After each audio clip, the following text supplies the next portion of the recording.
Welcome back to Kevin Pollak's Chat Show. No, you are not confused. I am not Chat Show. I am Samm Levine, the kick in the side to Mr. Kevin Pollak's Chat Show. He is in the frozen tundra that is 4 hours north of Toronto.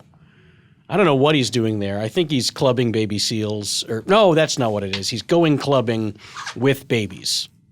No, that's not right either. I don't know what he's doing. I think he's filming something or he's certainly giving back to the community. That's something I know he does often. But in the meantime, I am here in his stead, and boy, oh boy, do we have a guest for you today, and I will waste zero time getting to him. It is Mr. Tim Meadows. Thank you. Hello. Thank you so much, Tim. I am so excited that you were here. Yeah. When I told Kevin that I had gotten you for the show, he was over the moon excited. Oh, nice. And super jealous that he was not here to interview you himself. And that's what I strive for. Oh, it's very nice. I'm glad. I mean, I'm sorry he's not here too. Yeah. No, he's much more famous than I am, so I'm sorry about that. Yeah, okay. Well, I'll still do my best, even though it's just you. I appreciate you. I really do appreciate that. Yeah, you're welcome. I know that I told you when I asked you to do the show that I pride myself on my research. Yes. And so I want to lead off with something that some of us, those lucky of us to know how to work Amazon Prime, got to catch earlier this year, which would be the 2018 Rose Parade with Cord and Tish. Yeah. Which was one of the funniest things I've ever seen. It was parade coverage for those of us like myself who do not like parades. And so it was streamed on Amazon Prime with the 2018 New Year's Day Rose Parade here from Pasadena. Right. And so it was Will Ferrell and Molly Shannon playing these characters, right. Cord and Tish, who are, I guess, longtime broadcasters or whatever. And then they had you as the man on the street, actually down there with the action. Yes. But it was you as you, Tim Meadows. Yes, it was me, Tim Meadows. And yeah, go ahead. No, you and I was, but I want you to describe it because it made me laugh so hard, this gag they had with you. Well, it was fun to do, first of all. Yeah. One of the most funnest thing I've ever done, because it was like doing a prank, and it was well paid for, like a very well produced prank. Sure. So I was happy to be a part of it. But Andrew Steele, who used to write at SNL, came to me and said that they were talking. He told me the idea. Okay. And he said they were thinking about me to play myself as the on the street correspondent. I thought it was really funny, and so we started talking about what my character could be, you know. And so Andrew thought it would be funny that first of all that I'm playing myself, and then we started talking about it, and I said, what if I told them not to ever bring up Saturday Night Live, right? And I thought it was funny because they are from Saturday Night Live, and so every time they brought it up, that I would get really angry about it because I told them not to do it, and then Steele told me that they were like doing sort of a run through of it, and they started playing around with the idea that Tish and Cord were talking to each other off. They thought that it was a break for commercial. And the things that they were saying were very funny to each other. And then I texted Andrew and I said, well, what if they started talking about how I was being weird about the Saturday Night Live thing while they were off camera. Right. But I could hear them talking about it. And so that was it. And like Steele's thing was that they laugh way too hard at anything that I say. Because that's how those anchors that's how they can be. They overreact to everything, and so they would laugh at things that I would say that even though it wasn't funny, Right. And so that was that was it. And it was so much fun to do. And like when we practiced it, we did a whole rehearsal where they read all the stuff that they were going to read. So we sort of it was like a 2.5 hour rehearsal. Yeah.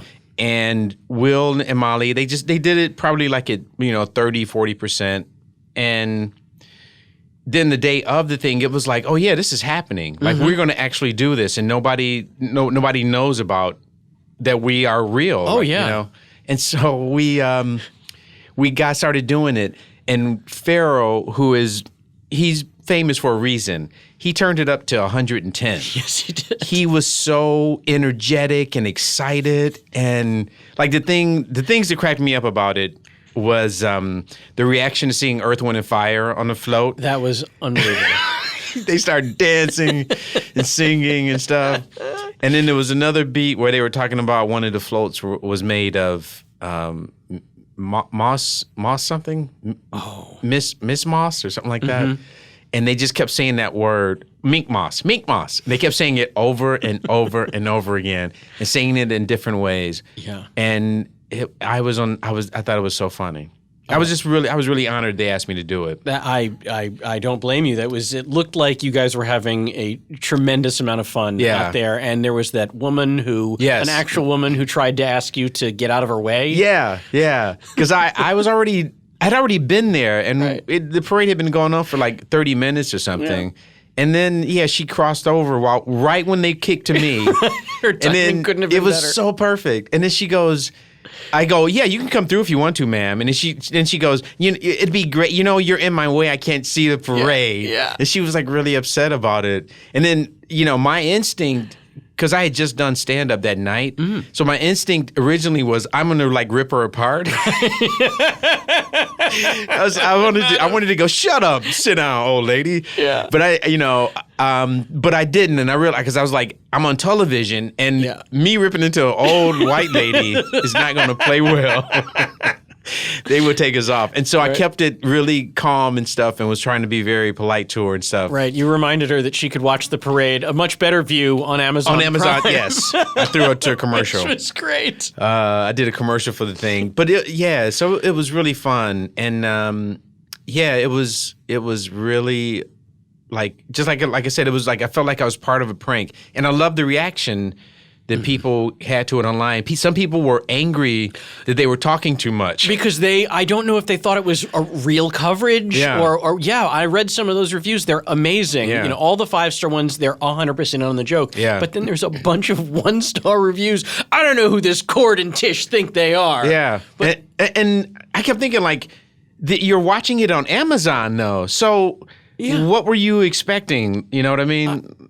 It's on every major broadcast network. Yes, you can watch it on NBC. If you want real coverage, that's where you go. Yeah. If you found it here, that is on you. Yeah. So do you think they will try that again next year? And if they do, would you... Yes. Well, I think they are going to do it next year. I know. Oh, good. Just from the reaction afterwards, we all felt like it was like being in a battle with somebody and it's a success. Yeah. And so it was a lot of positive feelings and camaraderie afterwards. And I know Pharaoh had a good time, and I know he wants to do it again. Oh, good. And I have right now, when is this? I don't know when this airs. This will within a couple days from now. Okay, but there is some talk that we may be doing it again very soon for another major international event. Oh, boy. All right. So I just got that call today, actually. Oh, that's very exciting. All right. Well, I certainly will not put any pressure on you to elaborate, but I imagine when the time is right, you will be able to tell us all everything. Yes. And I look forward to that. Good. For those, by the way, who did not catch it, it is still very much available on Amazon Prime. I checked yesterday, so if you have a Prime account, definitely check that out. It's 2 hours, and it is absolutely hysterical. All right. So now let's get back to where it started, Tim. Uh-oh. Let's go back to the beginning, back to Detroit. So in my research, I found something that really jumped out at me, which was when you were a young man, you had the instinct, the performer instinct. You were funny. You knew you were funny. You wanted to get out there, and so you started doing stuff after school in Detroit. But you had to keep it secret from your friends. Yes. That really jumped out at me. Yeah, because I really liked comedy, and I wanted to be an actor, and I wanted to be a performer. But I grew up in Detroit, and I was as far away from show business as you could be, literally. Sure. And so I was kind of embarrassed to talk about it in front of my friends who are they're still African American. They were and are now African American. No. But and so what happened was I took I took some improv classes with this guy who studied with Del Close, and he moved back to Detroit and started teaching improv classes. And so I saw a story about it in the newspaper on my birthday. Wow, which birthday? It was my 25th birthday, maybe something like that. 24th, maybe maybe earlier actually. But I was still in college, so it was probably like my 22nd, something like that. Okay. But I read this article, and it was like, oh yeah, this guy is like Del Close. He, I knew who he was, and I knew who he'd worked with, like John Belushi and people from SNL. And so I told myself, I'm going to do this class and just figure it out. But I never told any of my friends that I was doing it. Yeah. And because it meant going to the suburbs, which was Royal Oak, Michigan, and taking these classes. And so I would go, and at the time I was also, selling pot.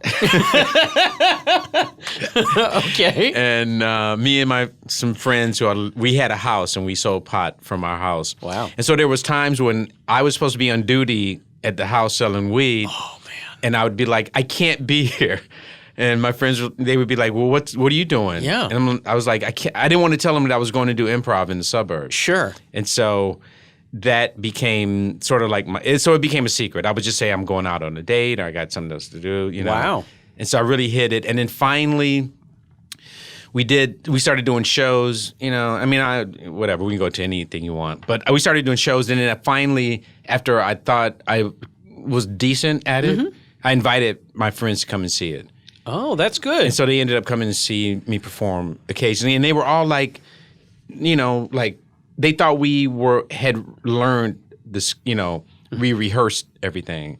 And so when I told them that was all made up on the spot, they were impressed by it. Oh, that's great. And then, I have to say, honestly, they became very supportive after they found out that I was doing it. That's awesome. Yeah, it was very cool. Yeah. So yeah. So then, okay. So you started in the suburbs in Royal Oak, Michigan. Yeah. And then you had an older friend who went to Chicago first. Yeah.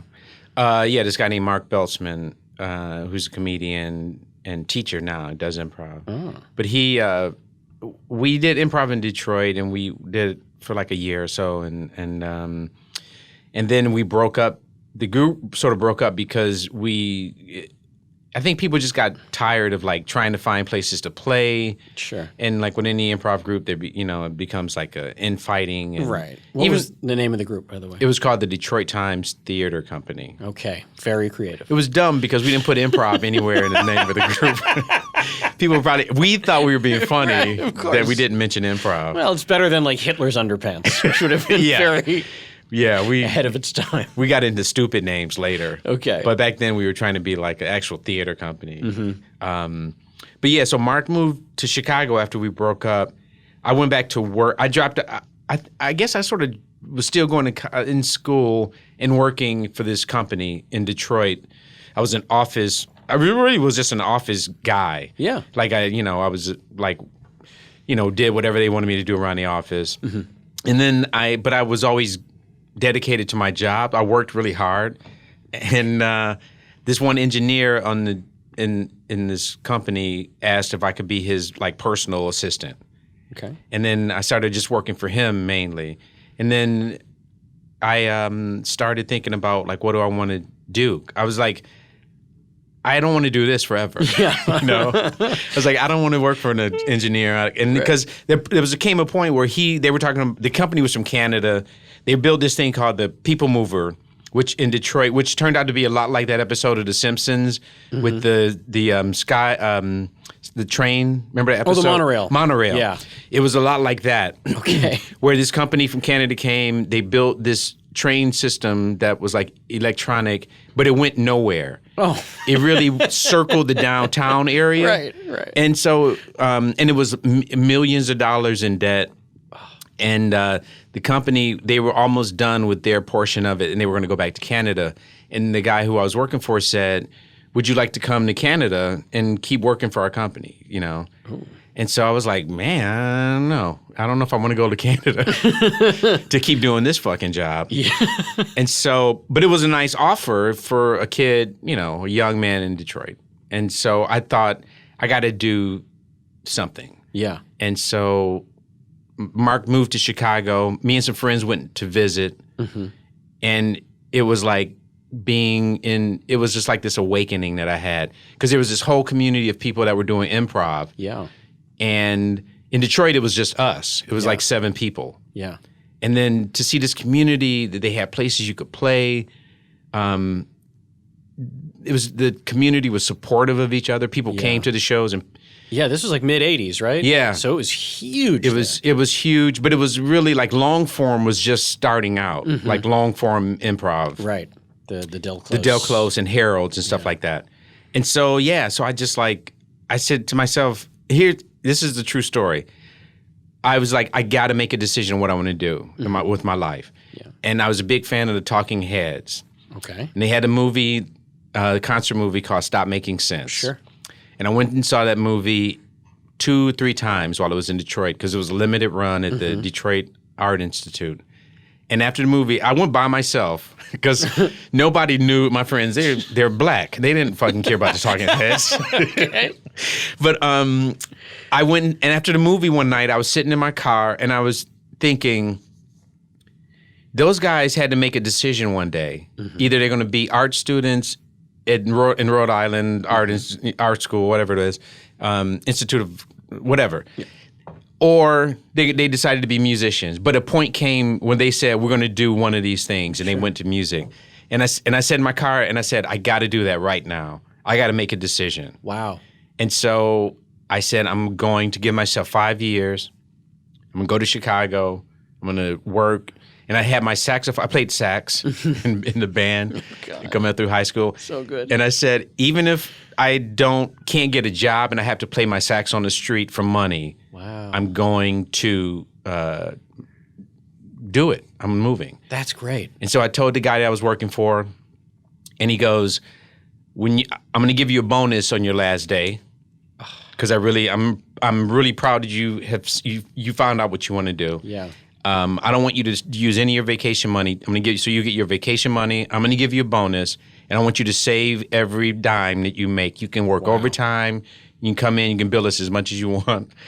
What a great boss. Yeah, he was great. That's tremendous. And so that's what I did. Like for the next 6 weeks or 2 months or something, I just worked all the time, saved up every dime that I had, and then I moved. I went to Chicago. That's great. Yeah. Wow. And somebody reminded me this. I gave myself 5 years. The 5th year, I was on Saturday Night Live. Right. Yeah. Yeah. Did I tell you that? No, you didn't. I read that. Yeah. You moved in 1986, and in 1991, you were on SNL. Yeah. That's a pretty good. I guess that's an okay margin of success. I think so. I guess I feel like at that point you're like, I guess I made the right choice sitting in my car. I'm not playing the sax on the street. No. I'm at least making money. That's amazing. Yeah. All right. Well, but before you got there, so you're in Chicago. You're studying at Improv Olympic at Second City. Right. And I know whenever you talk about that period, we mentioned before Del Close, your Del Close story about actually working with him and how it was kind of a false start. Yeah. It's kind of nuts. Yeah, it was crazy. He was he just started teaching again in Chicago, and then he decided to start directing. And he had directed for Second City for years. Sure. So he had put up this show called Honor Finnegan. That's this improviser's name. It was, I forgot the whole title of the show. I should know it, but yeah. Anyway, somebody will find it. Okay, but it was Honor Finnegan and something like the end of the world or something. And so I was told by Sharna Halpern, who runs the IO, that Del wanted me to be a part of the show, and so it was mainly going to be the first group who did long form successfully, and sort of this group called Barron's Barracudas, and they were going to be in that show, and it was them, and a couple other people from the theater, and so I showed up at the rehearsal, and we're sitting in the theater, and I'm sitting there with all the other actors, and everybody else was sort of looking at me like, what is he doing here? And so Dale walks in, and he saw me, and he goes, what are you doing here? And I go, Sharna told me I was going to be in this show. Yeah. And he goes, you're not in this show. Get out of here. What are you doing? And that's how he is. He was just very direct. It was like, I'm not bullshitting. I'm not going to, soften this for you. And so I got up and packed my shit and walked out, and it was embarrassing. And then those guys rehearsed, and then the next week I was still doing Herald's every, whatever, Tuesdays and Wednesdays or whatever.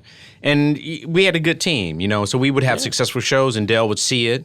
And then he pulled me over. We were at the bar after the show one night, and he said, listen, he never said I'm sorry. He goes, I didn't want you in this show. I think you're a good improviser.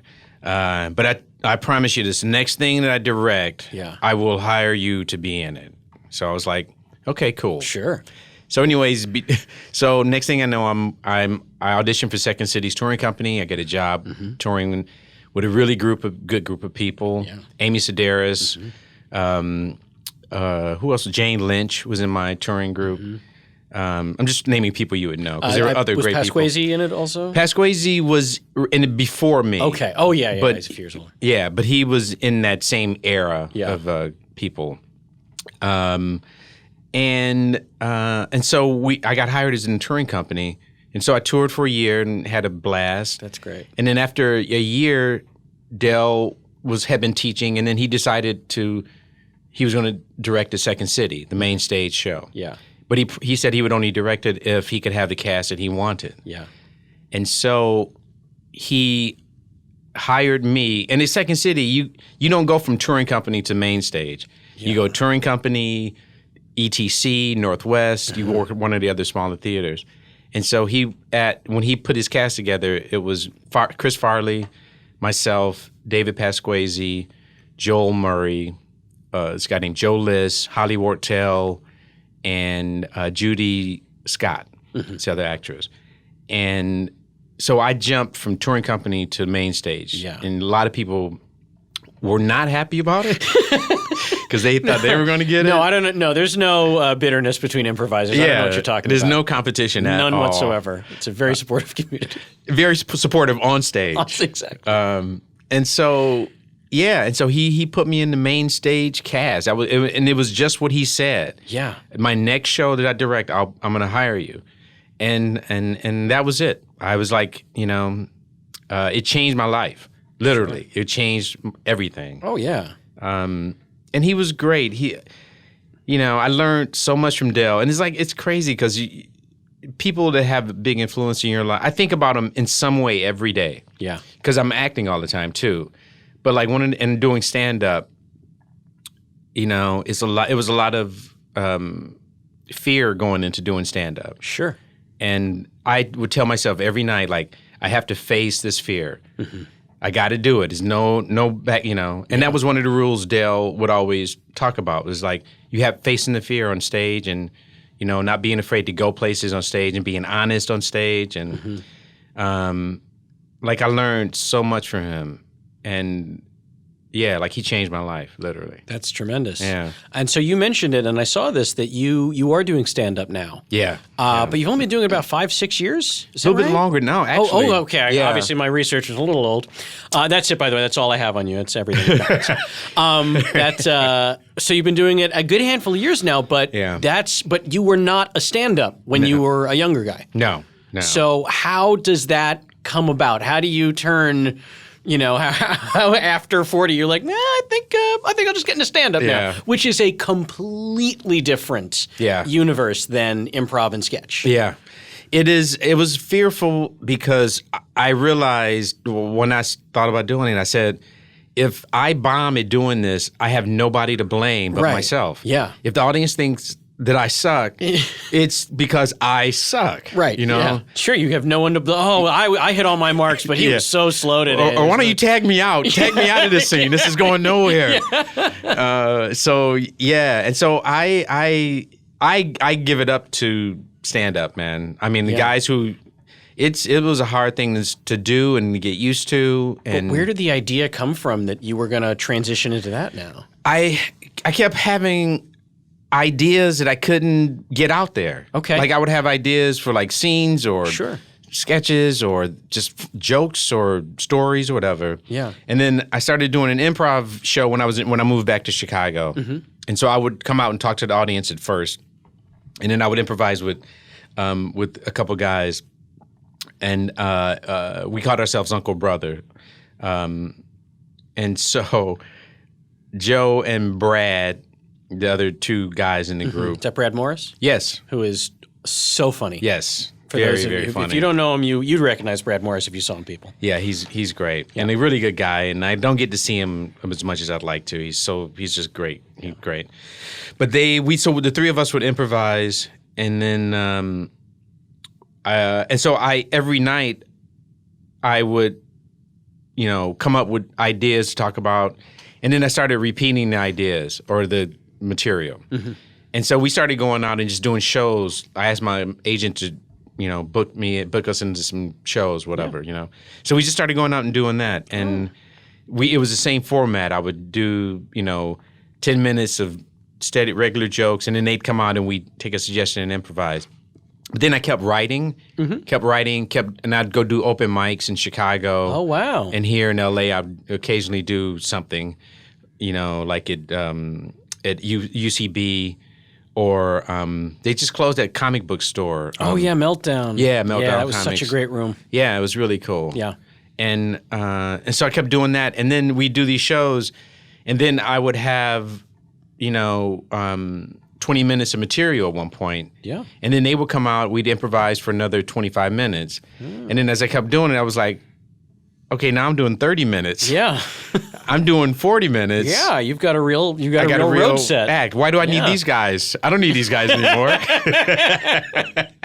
I could keep all the money. Perfect. Yeah. Yeah. But that wasn't the thought that I had. But I did think like I should that I could actually do this on my own. And it was hard, in the beginning. Like my first show, I called Brad. I was sitting in the parking lot at this comedy club in Chicago. Yeah. Out in Aurora.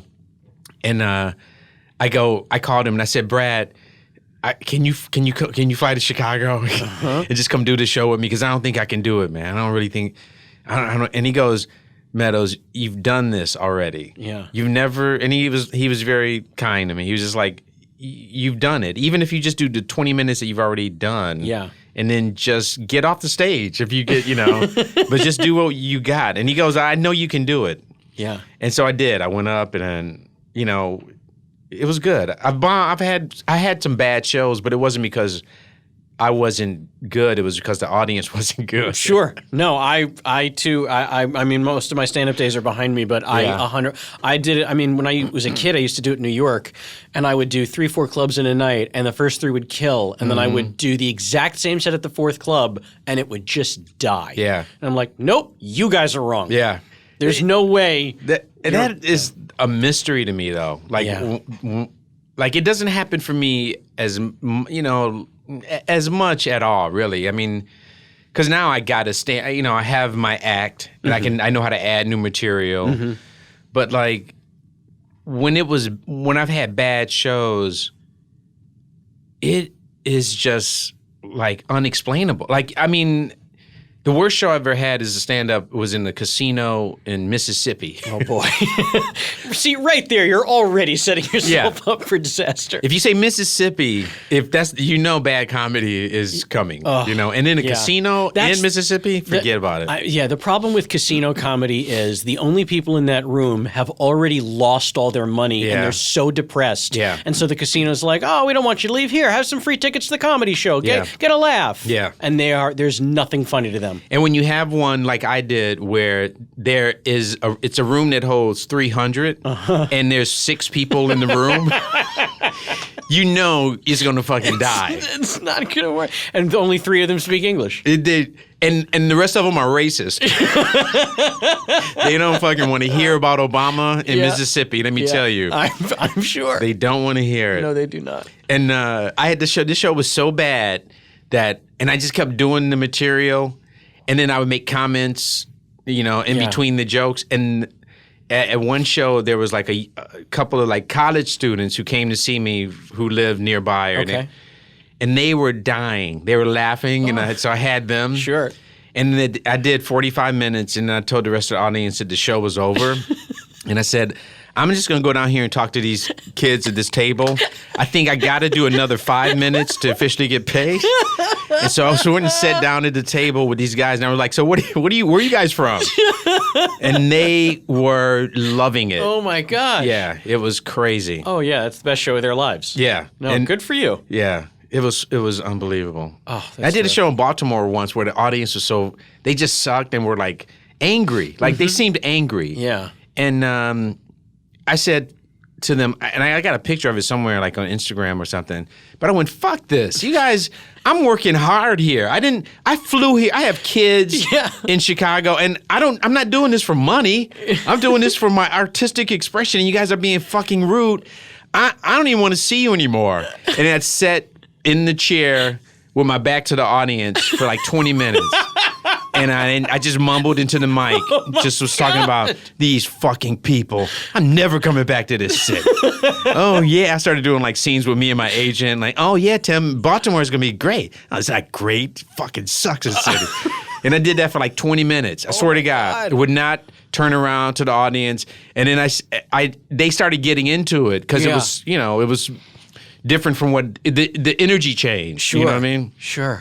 And then finally I said something and they got a big laugh. And I turned around and went, good night, everybody. Like that was the show. Oh my, the Jim Morrison of stand-up. It's amazing. With my back to the... Yeah. That is phenomenal. Yeah. Good for you. Yeah. I think, and dare I say, that's the kind of thing that unless you had as good an improv background as you did, I don't see a road stand-up having the guts to do something like that. Yeah. You know?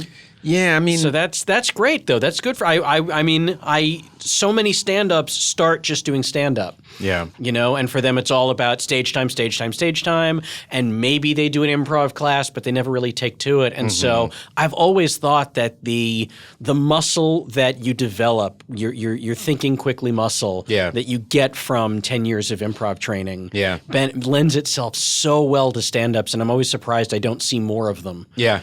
And it also, one of the things from improv that came over to the stand-up is just being able to talk to the audience. And, you know, because I learned from doing improv how to keep the conversation going and how to get more out of it, like, not asking questions all the time, but like bringing up things to get them to talk about with you or whatever. And so I do that in my show, and it usually is like it's the highlight of the show for me, because I don't know what's going to happen during that moment, you know. And what I'll do in my show is like I do, 40 minutes or something of like set material, things that I'll add in or whatever. And then I'll do like 10 minutes of talking to the crowd and get, I'll say, oh, I just want to get to know you guys a little bit and start talking to them. And then it's usually, knock on wood, really successful. There's always something funny that comes out of it. And then I say like, this is beautiful, like this evening, we don't have this, anywhere else. Like we're in a dark room talking to each other. Yeah. Like you shared stuff with me. I've shared stuff with you. And this, and this will never happen again. Because it's in the moment and, it's beautiful, but it'll never happen again because I ain't fucking coming back. That's the joke that I do. But when I'm doing that bit, when I'm doing that talk after, I always say that like, I love this moment. Like we don't know what's going to happen. Yeah. We're just talking, and it's real. This is real. Yeah. Like I don't know what I'm going to say next. I'm just talking to you, and it always gets the room gets a nice energy when that happens. Yeah. Sure. That's awesome. But have you seen the Garry Shandling doc? We were just talking about this. I started watching it, but you and I have just been shooting, and so we haven't had a whole lot of downtime. It's really good, man. Yeah. I want to send Judd a email or text or something just telling how much I loved it. It was like inspiring.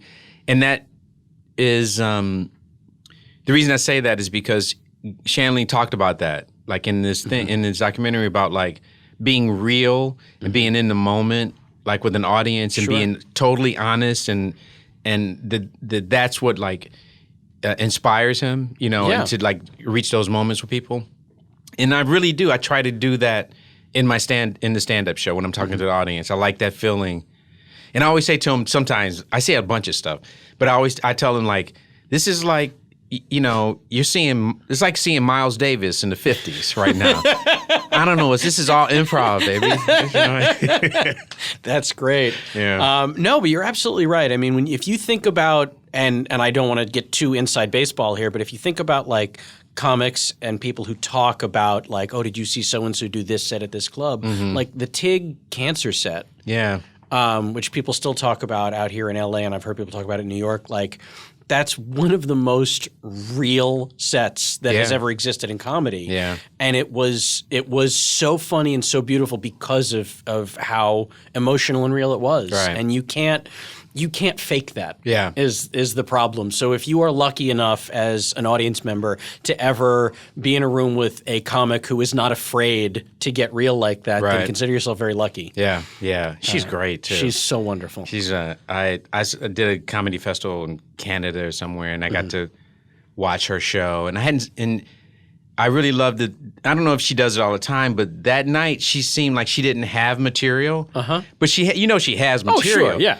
But she was just being quiet and listening to the audience, and they would say something during the quiet. Yeah.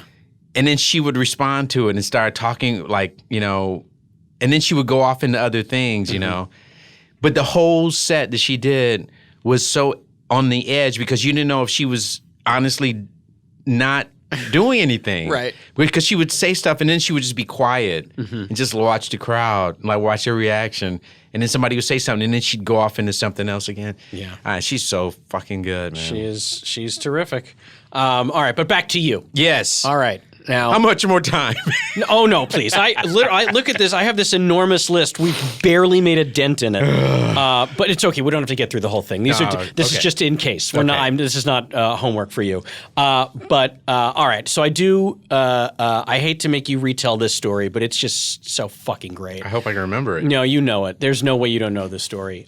So I won't make you walk us through beat by beat the lack of audition process for you actually getting on SNL. Yes. You don't have and I sweated it out and I had to create 5 characters. You amazingly, and I mean, I looked like you can count on one hand the number of performers on that show who got on without an audition. And you are chief among them. Yeah. And so you were doing the.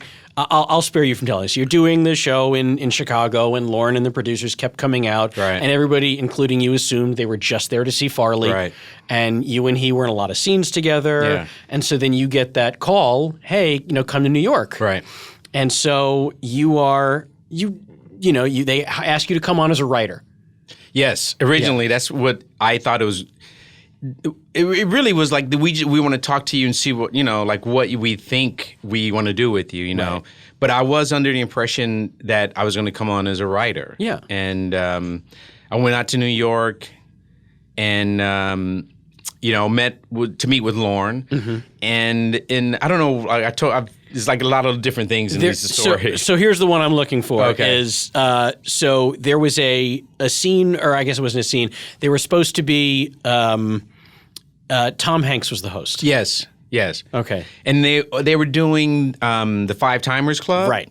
And so I'm sitting. I go up to meet Lauren, and I'm sitting and I'm talking with him about it. And then at one point he goes, "Do you think you can? Do you think you can contribute to this show?" And I said, "Yeah, I think I can contribute to this show." Yeah. And he was like, "Okay, that's fine." And then people start coming to the office and they're like, we need to rehearse this sketch. Everybody is here for it. Yeah. And so I'm sitting in the office, and then Tom Hanks, who already met, comes in, and then Steve Martin comes in, and then Paul Simon comes in the room, and then Ralph Nader comes in the room, and then Lovitz comes in, and Conan O'Brien, he who wrote the sketch. And it literally, I've never seen any of these people like in person before. Right. I'm not expecting to. And so they start reading the sketch, and Lauren goes, "Tim, can you read the part of the waiter or something like that?" Yeah. And I was like, sure. And so I did it. I just did it. I didn't get nervous. I didn't screw it up or anything. And then that was basically it, I think. Yeah, no, when I just read that story, because the thing that struck me about it is it's not like you'd been there for a year when that happened. You'd been there for hours. Yes. Yeah. When that happened. Yes. And you're already intimidated by the whole. 4 years ago, I was an office manager in Detroit, Yeah. And I swear to God, I thought, even in my first year after I was hired there, and I even said this on this documentary, I thought they were going to be like, what is he doing here? That guy used to work for a transportation company from Canada. Why is he pitching ideas to Tom Hanks? Yeah. But I thought they were going to fucking, I felt like I pulled one over on them. Oh, I really, and I was like, well, that's the performer's self-doubt, yes. Always. And Always. I kept thinking, they're going to find out that I'm not supposed to be here and they're going to fire me. Right. But, I just, I don't know. I just hung in there and kept doing it and stuff. But that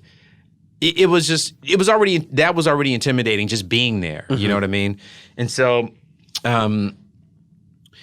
yeah, they were like, I went back to Chicago from there, mm-hmm. and then maybe a couple weeks later, Michael Shoemaker, who was one of the producers on the show, called me and said, "How you feel about moving to New York?"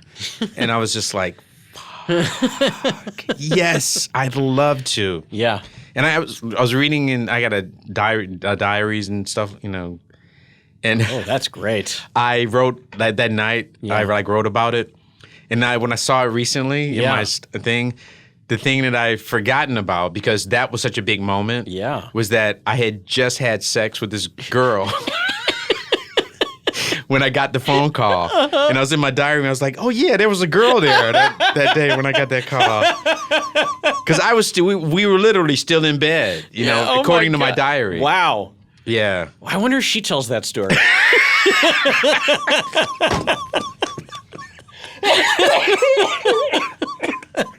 I never thought about that. I would love to hear her version. I had just had average sex with Tim Meadows.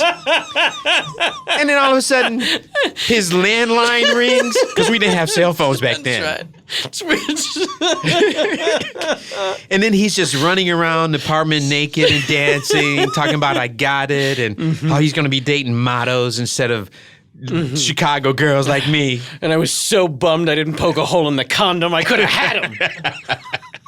I missed my chance. Damn it. If only that call had come before. Oh, God, that is so funny. I'd never thought about it from her perspective. Yeah. That's how self-absorbed I am. Please. It was a moment for her too, right? Oh, absolutely. She saw me get the phone call from Saturday Night Live. Yeah, it's like, hey, you're going to the moon. Yeah. I was in the room when he got the call. It's great. All right. But I'll just say too. Please. Was that when they called me, I was thinking I was going to be just a writer. Yeah. And so up until the point that I got there, I was thinking, I'm a writer and I'm going to be writing for Chris Rock, because they hired Chris before that. Sure. And so when I got there, in talking to Lauren during one of my first meetings, he was like, "So yeah, you'll be on camera, and we want you to write too." And I didn't say anything to him. I was just like, okay. But then I was like, holy shit, I'm actually on the show. I'm a featured player on the show. Yeah. And so they started doing all that stuff where, hey, we're going to film your credits in the beginning of the show, and I was like, whoa, I'm on the show, and that it was not something that was clear to me when I first started. When I was going to New York, I was like, because I think even my manager at the time was like, they're going to hire you as a writer, and they're going to make you a featured player. But I didn't think I thought featured player was like, you'll do update occasionally, or you'll do, whatever. But they were seriously putting me on camera. So it was literally a great addition when I got to New York. Sure. Yeah. That's fantastic. Now, I know you've been asked to death about, favorite sketch, this, that, the other, but the one that I would love to hear you talk about is a sketch that did not make it to air, which is the Centaur sketch with Christopher Walken. You had to pitch it to Christopher Walken. Oh, man. It sounds, when I was reading about it, just reading about it made me laugh. Yeah. So could you please tell me how that pitch went? Well, it was, the pitch. I wrote the sketch because I came up with the idea because I was watching Jason and the Argonauts, sure, that movie. Yeah. But I was thinking about that type of filmmaking and that like nobody does centaur references at all. And you never hear about it, you know? And so I thought it would be great if I could write a sketch where a character is a centaur. And I thought of the idea was that he was this rebel teenager in high school, and it was a TV show basically. Okay. But he was a rebel teenager in high school, and the coach was trying to get him to go out for track because he had 4 legs and he was fucking super fast. Right. But he wasn't into it. He was into like smoking cigarettes and hanging out with girls and stuff. And so that was the pitch basically, and we wrote it, and the problem ended up being was just the technical part of it was that they just made this like half of a horse costume that was on wheels. Yeah. And so I wasn't able to like show that I could be fast. You know what I mean? Right. And so it just didn't it didn't work out the way I would have wanted it to work out. Got it. You know? Yeah. Technically it just wasn't. Logistics were just too much. And then in the rewrite of the sketch, they wrote this idea of the fact that since he was a horse, that he kept taking dumps while he was talking and stuff. And it was no big deal. It was no big deal. He just horses take dumps. Yeah, like it's horses, nothing. they just keep moving. They don't care. And so and I think when that part of it happened, as I remember, there was groans from the audience. And so that was it. Yeah. It was just, you know. Well, I'm personally bummed they couldn't get a more anatomically accurate centaur costume for you. But I heard later they did a centaur sketch. I think Adam McKay actually wrote it or something. Okay. Well, good. I mean, it would have been a shame to have just died there. Yeah. But all right. But if you were my favorite, I mean, like people ask me that a lot. Yeah. And I have. One was also with Christopher Walken, which is the Census Taker sketch. I don't know if you've ever seen that, but it's one of my favorite sketches. I didn't write it. Tina Fey wrote it. But it was such a solid sketch. And I remember Jim Downey saying it was like a perfect sketch. Wow. You know. That's praise from Caesar. Yeah. The man who doesn't laugh. When you get him to laugh, it was a... Oh, I've heard people talk about it. Yeah. Like, it's like hearing God laugh. Yeah. If you can make also Jim Downey Lauren, laugh. too. When you hear Lauren laugh, it's amazing. And literally, like, when I got my first sketch on the air, I got Lauren to fucking belly laugh during read-through. Wow. And when it was done, I was like, this is going to be on. No doubt in my mind. Then the first one I wrote was a sketch. It was called Cyrano. And I had watched Cyrano De Bergerac, the movie, not the Steve Martin. Not Roxanne, but Cyrano De Bergerac. The earlier one. It was black and white, and it was great. Fucking, if you ever want to see a great old movie, check it out. And I just thought, like, I wondered, had they ever done a black version of Cyrano? And if they did do it, because I imagine it was like Paul Robeson or somebody would have done it, you know? And I thought, if he did it, then he wouldn't have a long nose, he would have a wide nose. And when I said that, when Lauren read that in the stage direction, he went, he like doubled over fucking laughing. And Downey too. Downey started laughing, you know, and it was like, you know, it was a good feeling to know, I did, they hear everything. Yeah.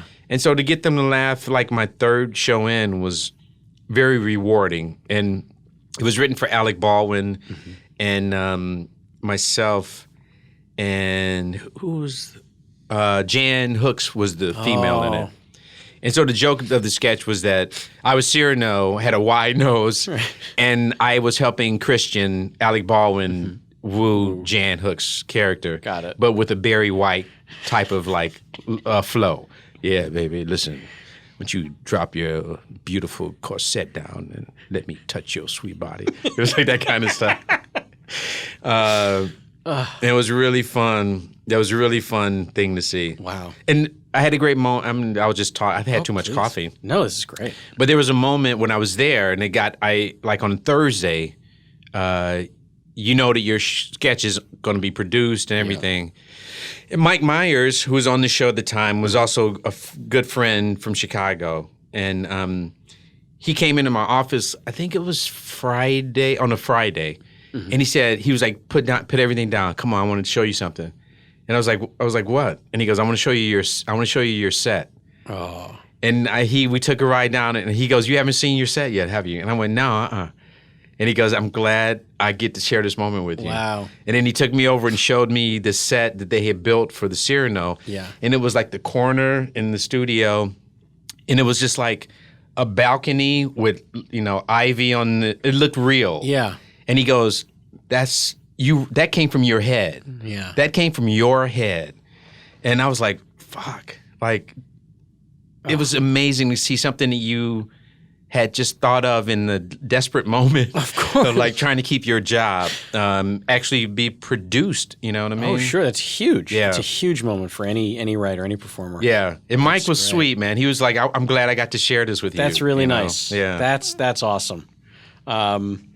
So speaking of sketches and characters you wrote, this takes us. Well, I was going to say towards the end of your extended tenure there, which is in and of itself quite an accomplishment. Yeah, thanks. But you and the aforementioned Andrew Steele and Dennis McNicholas, you guys came up with, of course, the ladies' man himself, yes, Leon Phelps, yes, which is, I would say, Leon Phelps and maybe Lionel Osborne.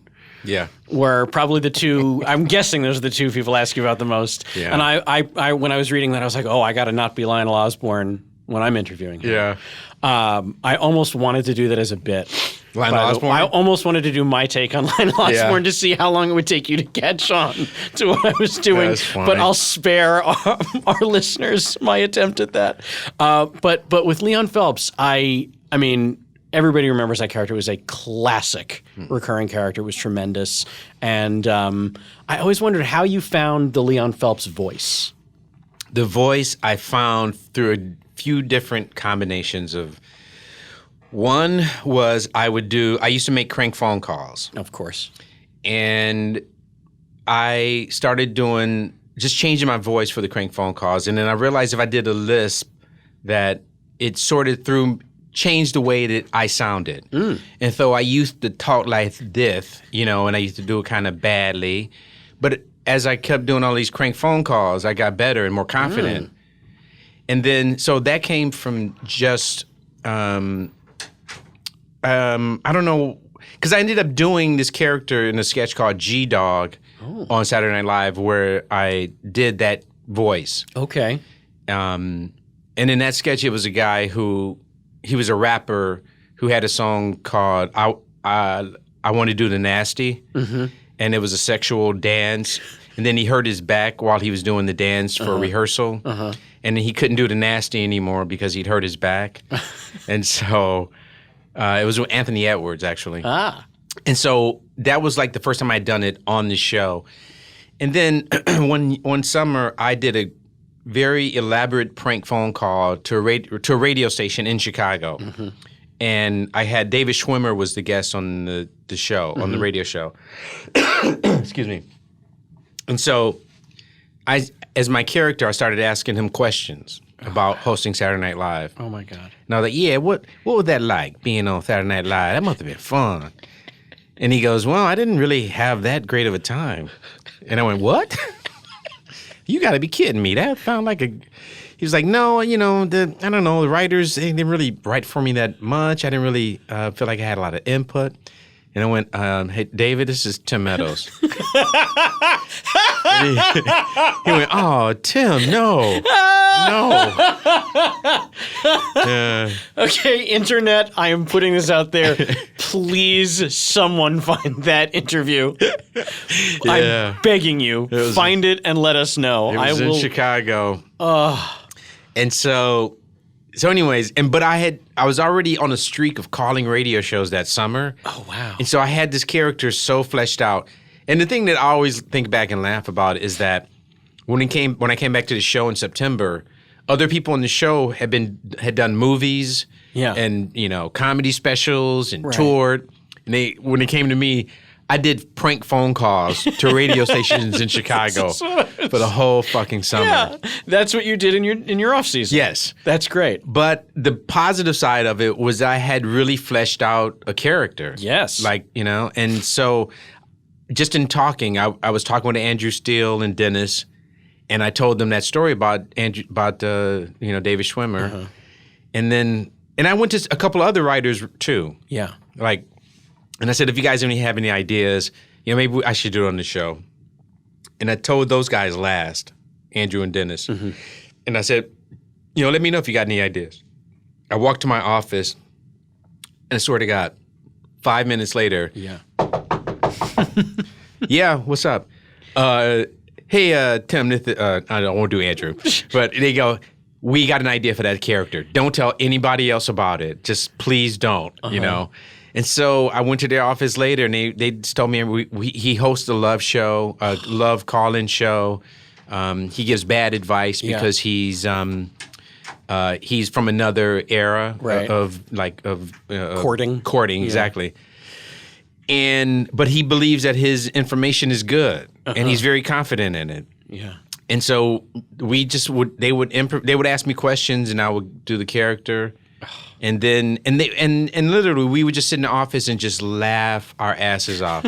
And they would just go, Leon, what do you think of Viagra? And I was just, it was like the Mel Brooks and Carl Reiner. Yeah. It was like, I can answer anything in this character. I know him, you know? And so I started pulling stuff from my when I was young. I used to work at a liquor store in Detroit. And I was always impressed that guys on Fridays, they'd come in and cash their checks, and they worked at like a slaughterhouse across the street from this this is a fucked up neighborhood. It was a liquor store and a slaughterhouse right next to each other. Great. But they would come cash their checks, and the coolest guys would always buy a pint of Cavassier. And I thought, man, like, it's so cool. Cavassier, it just sounds so cool. And so I put that that was a character's drink, That's great. Yeah. And Dennis and Andrew came up with all of the like structure of what the show was, and like how the set looked and the music and all that stuff. Yeah. All I did was improvise additional things, And like one of the things I think I sort of brought into it was the fact that Leon had every venereal disease. Right. So he wasn't ashamed of it. He wore it as a badge of honor. Right. It's nothing to be ashamed of. Yeah, I had chlamydia, and it's no big deal. You take some pills, and then it's gone. If you get it again, it's like your body is like used to it. Your body's like, oh yeah, you again, chlamydia. I know you. I'll get rid of you very quick. So good. I mean, I grew up on the East Coast in Jersey, early mid-'90s, and there was that show Love Phones on Z100. Did it turn into Love Lines? Or it might have. They might have been loosely related, but that was a radio call-in show. Yes. And it was all sex stuff. And I remember listening to it, and every now and then, so it was like a female sex therapist, and then her male counterpart who was not a sex therapist. He was just he was there for wisecracks. Right. And he was so mean. He was always so mean. And I just remember listening to it and thinking, there's room for humor here. Yeah. There's room for actual humor here. And so the first time I saw the Leon Phelps sketch, I thought, finally. Yeah. This is so ripe. Yeah. And those guys did a great job, too, because they didn't do the thing of like, we're going to make his show, the type of show that you see a love show, a love advice show be about, where it's like a person who's a PhD with a person who's a communicator. Right. It was like, nope, this is this one guy's show. Right. And all of his info is wrong, and you just have to accept it. Yep. You know what I mean? Oh, so good. And then, of course, that wound up being a Saturday Night Live feature. Yeah. The feather of my cap, point of pride for me is I was at the premiere. Yeah, you told me that, yes. Yes, I reminded you when you and I were recently working, and it was one of the first premieres I ever went to. Oh, really? And yeah, that was super fun. And I remember they had at the after party, all the seats were the big hand seats from the movie. Well, Sherry Lansing, who was the head of Paramount, at the party, she goes, I was like, oh, thanks a lot for having this. This is so nice of you. Yeah. And she goes, yeah, we thought we would have it at the Playboy Mansion, but they had already had something booked. And I was like, what? I've never been to the Playboy Mansion. Oh, that would have been so great. Like, it was like telling you, like, I could have bought you a motorcycle for Christmas, but I got you this brick instead. It's not exactly like, oh, Sherry. Yeah, just keep that one to yourself. Don't tell me that. No. Oh, that's so mean. Because, Hugh Hefner, the thing in the movie was that he raised Leon Phelps. Right. And then Leon was kicked out of his house for sleeping with one of his playmates or whatever. But we had asked Hugh Hefner to play himself. But he wrote us a letter back saying, and I still have the letter somewhere, but the letter says, I see Leon more as a pimp culture rather than what Playboy is about, which is upper class, And I was like, fuck, man, that's not what he's not about pimp culture at all. Yeah. His thing is not like, I'm going to make love to some woman and put her out on the street. Yeah. I was like really pissed when I got that letter, yeah. And I know I said to Lauren, like, let's talk to him again and maybe explain it again to him, but it was like a hard no. Oh man. Yeah. I remember when they were introducing the movie at that premiere, Billy D. Williams was in the movie. I remember them literally telling the story about how when the script came out and they were making offers, they told casting, we're looking for a Billy D. Williams type for this role. Right. And then it came somehow in front of Billy D. Williams. It was like, Billy's read it, and he's a Billy D. Williams type. He's interested. He's not doing anything that would stop him from making his movie. And that was actually Reginald Hudlin, the director. I think it was his idea. Because he was like, I think we can get Billy D. Williams if you guys want to. Yeah. And it was like, why not? Oh, he's so good. He's so good in it. Yeah. That is a much funnier movie than I think when people talk about the SNL movies. There's a lot of really, really great jokes in that movie. Yeah, good. And I hope you are proud of it. I am. And I mean, there's points in it where it was like making a movie is hard. Sure. And like, because you go from like, it takes so long to get it all done. Oh yeah. It goes, so many different people will have will have a say in it. Of course. And, so it's difficult. It's difficult to take something from an idea that the three of us shared in our office to having to have input from all of these other different people, director, producers, everybody, the audience, do test screenings and that kind of stuff. But, I'm proud of it. And the thing is that at first when it was all done, and it didn't do great at the box office, but then year after year after year, people would still mention it. Absolutely. And not just to me, but like I would see it mentioned I saw it mentioned in the New Yorker one time. I was like, holy shit, like the New Yorker knows about the Ladies' Man. Yeah. And so, I think there was a point where after I left and I was going through, like I had a divorce and then things got a little like, just the life. Yes, exactly. Yeah. And there was a point where people, whenever I had to do interviews or something, people would ask me about Ladies' Man. And then one time this guy goes, Are you afraid that this is the only thing people are going to know you from? And I went, I'm not afraid of it. Actually, if it is the only thing that people know me from, then it's something that was really funny. Yeah. And I had read, at the time, the Adam West biography. Oh, sure. And he was talking about in his biography, he was like, he was in a dark place because he thought, I'll never get over being Batman, and that's all people are going to know me for. Yeah. And then once he accepted it, he was happy. Sure. And he was like, okay, then that's what I am, and that's what people know me for. Then I will lean into it. I'm going to take it. Yeah. And I'm going to own it. And he said got him through his depression once he accepted that. And I was reading that at the time that I was going through the same. And I was like, I'm not going to fucking like run away from it, because if I do, then that gives people who think that is something that I don't want to be known for, it makes them feel validated, or it validates that thought. And so I was like, no, I'm not worried, and I hope that eventually I'll do other things that people know me for, and I think I have. Oh my God, yes. I have this laundry list, which we're clearly not going to get to, of so many other things, and I definitely do want to talk about this one though, for a split second. So your tenure both on Saturday Night Live was impressive, but what I find even more amazing is you sort of span generations of different people who've been on the show, most recently in the movie Pop Star, which I will tell anyone and everyone, society dropped the fucking ball on this movie. It is so funny. Yeah. And you are so funny in it. Thanks, buddy. And, oh man, I was just rewatching it a couple weeks ago, and the bee scene. Yeah.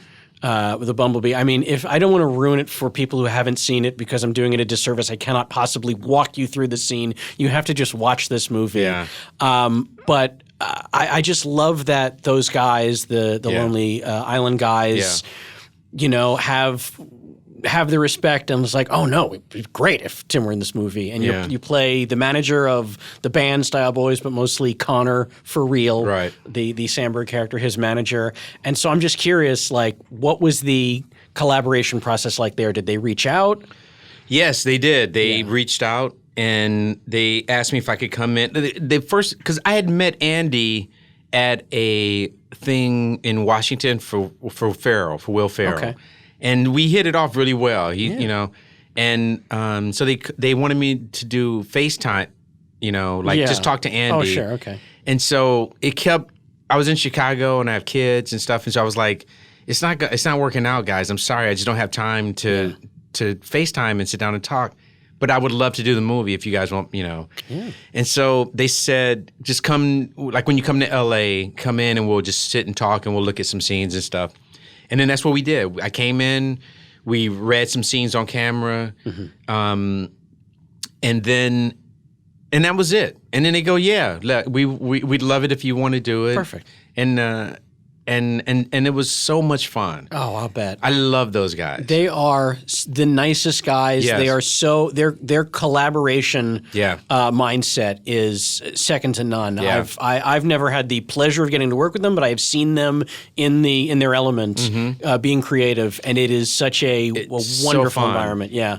And I think we talked about this a little bit the thing I liked about them was that there was no backbiting, like in a group of people working together. I've had the experience where like you think people are like, collaborators are like nice with each other, and then they'll say something about the other person when they're not there or something, right, and you go, wait, I thought you guys were like partners or whatever. But like with those guys, there was never a moment of like, oh, he's the powerful one and he's the one that they don't listen to. It's like their ideas are all valid with each other. They respect each other. They love each other. Like they really do. They've known each other forever. Yeah. And they don't put down a suggestion. Like they take suggestions and like they figure out, they think if something they think can work, then they'll do it. Yeah. Like the whole Tony thing in the movie. Tony was four Tonys. That was something I had mentioned to. And I mentioned it to those guys before we started shooting it, and they loved it. They were like, "Yes, definitely say that." Oh, it's so great. And that whole bee scene came from we were shooting outside in like Malibu somewhere, and they noticed while we were doing in one of the takes that me and Andy were talking, that bees were coming in because we had orange juice out, and they saw me swat it at a bee. And then we kept the scene going. Oh, my God. And then they were in editing, they came up with the idea of the bees attacking. Fucking brilliant. Yeah. It's, honest to God, it makes me laugh to tears when I see that scene because it's so, the genius behind it is so funny. Yeah. And that was my question was, did that come out of something real? Because it almost felt like it had to. Yeah. Because it hit that level of funny. Yeah. No, it was something that they noticed, and then those guys, like are you in town? That was Can you come to the studio? We got this idea to do some voiceover. And when they told me it, I said, you guys know, I've never seen that before. That's why I love it. Yeah. Because the camera breaks down at like the most important time Most important moment. of a documentary. And I just thought that is fucking brilliant, So man. good. Oh man. All right. One last movie I want to ask you about, and then I will let you get out of here and back to your life. And it is yet another, of course, a collaboration with a former SNL co-star of yours, Miss Tina Fey, in the film Mean Girls. Yes. Okay. Which is, as I've heard you describe, it is like a Christmas movie. Yes, it is. And that is the perfect description of how this movie is revered now in society. It plays annually. Yeah. And so I'm just curious, what was where did that come about? Was it a Tina and those guys love you and just said, oh, Tim's the guy? Yes, that's great. exactly what it was. That's great. Yeah, they called me, and I think Lauren probably was pushing for it too a little bit. But he told me before, because I'd already left SNL by that time. Yeah, I think they shot it in 2003. Yeah. Because I auditioned for it. Oh, did you? Oh, I did a couple times, and I was really bummed when it didn't go my way. Well, I'm sorry you didn't get to do it. That's okay. You know what? Daniel. It's like a Christmas movie. Daniel Franzese did the part, and I got to say, he did it a lot better than I would. Yeah, So I don't feel that bad about it. But no, they called, and Lauren told me that, like, Tina wrote the script, and she's got a part for you. And then, right before I went out to Toronto, I had an accident and broke my hand. Yeah. And I called Tina, and I said, look, if you want to take me out of the movie, you can. I understand. And she goes, how bad is it? And I said, well, it's my hand, but I have a working cast that I can take off, but I have to keep the hand bandaged most of the time. And she goes, you know what? We'll just write something into the script. We'll just justify it. Perfect. And they came up with the carpal tunnel thing. Right. And then one of my highlights of my career was watching Tina was on Letterman. Mm-hmm. And I've never been on Letterman. I'm always been a huge fan. And he's talking to Tina. I'm laying in bed watching it. Mm-hmm. And then Letterman goes, now tell me, what's the deal with Tim Meadows' hand? In the beginning of the year, it's broken, and then 9 months later, still broken. And then she told the story. He called, he had it broken in his hand, so he wrote in the script. But for Letterman, to be laying in your bed and then hear David Letterman say your name a couple of times, I jumped out. I was like, oh, my God. I'm not sleeping tonight. Oh, my God. Baby, did you see it? Did you hear this? It was so great, man. Oh, that's phenomenal. But it was like, you ever get those projects where the writing is perfect? That's how that script was. It was like, I don't have to add anything to this. Yeah. It's so well written. And very little did I improvise during that movie. Oh. Okay. I think like one thing I did was the scene where she takes off her shirt and she spilled right. And then I'm talking to her, but then I look down at her breasts. Mm-hmm. I did that during one take. Uh-huh. I did that. And that's what they kept. Of course.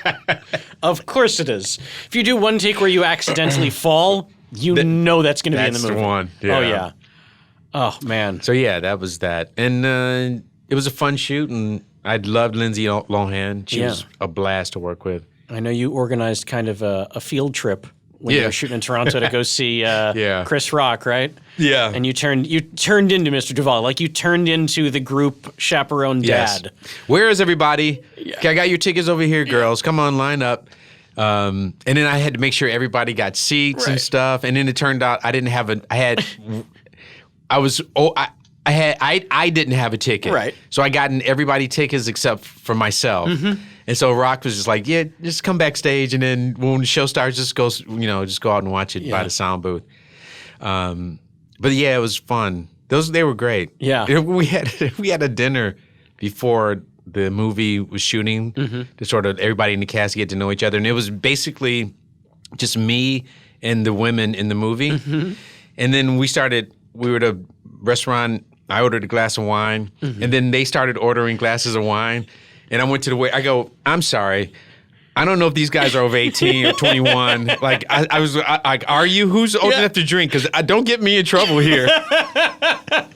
And it was like, only I think everybody except Lindsay was old enough to drink at the time. Oh, man. I think. Oh, man. But I was like, you guys aren't getting me, and I'm not going to jail. Tim Meadows arrested with underage drinking with underage girls. Yeah, I'm not going to Toronto jail because you guys are pulling. No, Tim ordered it for us. We don't know how I wound up in front of me. Yeah. Oh, man. Well, Tim, honest to God, from the bottom of my heart, thank you so much. Well, you're very welcome. Sorry we didn't get to Rob Riggle's ski academy. Well, you know what it is? I almost didn't want to mention that. I mean, cat's out of the bag. Oh, sorry. No, it's fine, because a birdie in a tree told me that they want to keep you on that show a secret. Oh, well, cut this out. No, it's all right. It's the Venn diagram overlap of who listens to this versus who's going to blow it up on social media. Yeah. I don't know. So, guys, shh. Don't tell anybody. That Tim is on Rob Riggle's Ski Master Academy coming soon to Crackle, that's just between us for now. Yeah. All right. Well, obviously, I'm glad that there's so much we didn't get to, because it means you're just going to have to come back, presumably when Kevin is back in the host chair. So I'll do it. We will share the joy of talking to you. Thank you so much, man. Yeah. Please sit there for 1 minute while I wrap things up. Okay. Well, that is it for this edition of Kevin Pollak's Chat Show with me in the host chair talking to the great Tim Meadows. Thanks for tuning in. Who am I supposed to thank? A whole bunch of people. Of course, Chat Show himself, Mr. Kevin Pollak, our head writer, Jamie Foxx, Jason McIntyre, Corey Levin on post. Who else? The gang at Earwolf. They're always very nice to us. Thanks for putting our show out there. The gang at West Side Comedy Theater for hosting us when we're on camera. And I don't know, I'd like to thank my folks, I guess, for putting up with my shit for the last 36 years. It's nice of them. I feel like I don't say thanks publicly often enough. And to Ryan, who in the booth today with us, thank you so much. So I guess that's it. Until next time, fuck off.